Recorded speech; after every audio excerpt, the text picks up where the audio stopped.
noticia en desarrollo en Noticias Caracol. A las 7:47 seguimos hablando de salario mínimo. Para hacerlo estamos a esta hora en contacto con Luis Fernando Mejía.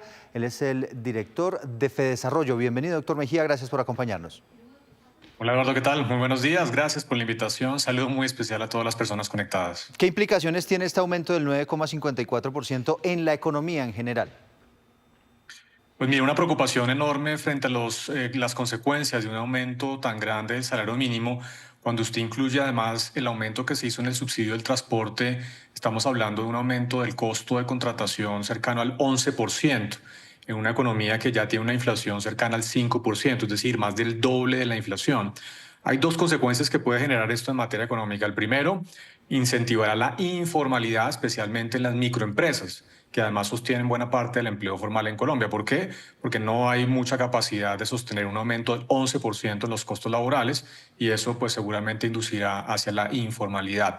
Y el segundo es que tendrá consecuencias en materia de precios, porque otra consecuencia justamente es que las microempresas tendrán que aumentar los precios de sus bienes finales para poder financiar el costo del aumento de sus trabajadores y eso pues al final se traducirá en mayor inflación y por ende el Banco de la República seguramente tendrá una pausa en términos de la reducción de sus tasas de interés. Quisiera, doctor Mejía, que revisáramos particularmente con usted una cifra que me parece interesante y para eso quiero irme a esta gráfica que nos habla de cuál fue el comportamiento del desempleo y particularmente nos concentráramos en 2022 cuando el aumento del salario mínimo llegó a 1.000.000 de pesos, usted lo recordará bien, y estuvo muy por encima también de la cifra de inflación, pero vemos que el comportamiento del desempleo en ese entonces se ha venido reduciendo. Y le tengo otra. La informalidad en los últimos 2 años. En ese entonces, 2022, estaba más o menos en el 58% y hoy estamos viendo que la última cifra que tiene el DANE es más o menos del 56%.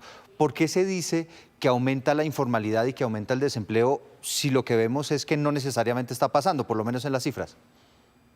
Mire, Eduardo, un tema muy importante para recordar que en el 2022 la economía colombiana tuvo un crecimiento extraordinariamente alto, por encima del 7%, y venía además de crecer por encima del 11% en el 2021. Es decir, en 2 años, 21 y 22, la economía creció prácticamente sumado cerca del 18% en términos reales, unas cifras que no se veían pues, prácticamente en la historia reciente del país.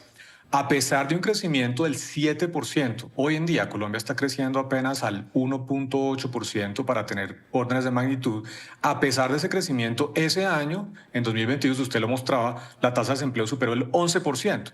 No tiene mucho sentido que una economía que crece al 7% esté apenas con una tasa de desempleo del 11%, 2 dígitos. Entonces, si bien la tasa de desempleo se redujo, no era consecuente una tasa de desempleo del 11% con una economía que tenía un crecimiento realmente desbordado. Y otra consecuencia que usted no mostró en las gráficas que presentó, la inflación. Recordemos que la inflación más alta que ha tenido Colombia en el siglo XXI ha sido justamente la del 2022, fue 13%, más del 13%. Entonces, ese aumento tan grande en el 2022 tuvo esas consecuencias.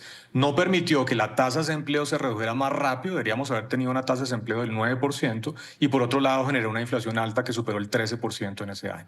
Bueno, pues ahí está el análisis, lo que podría ocurrir con la economía colombiana a raíz de este aumento del salario mínimo, que queda en 1.623.500 pesos. Doctor Mejía, muy amable como siempre. Eduardo, muchas gracias por la invitación y aprovecho para desearles unas felices Pascuas a todos. Lo mismo para usted.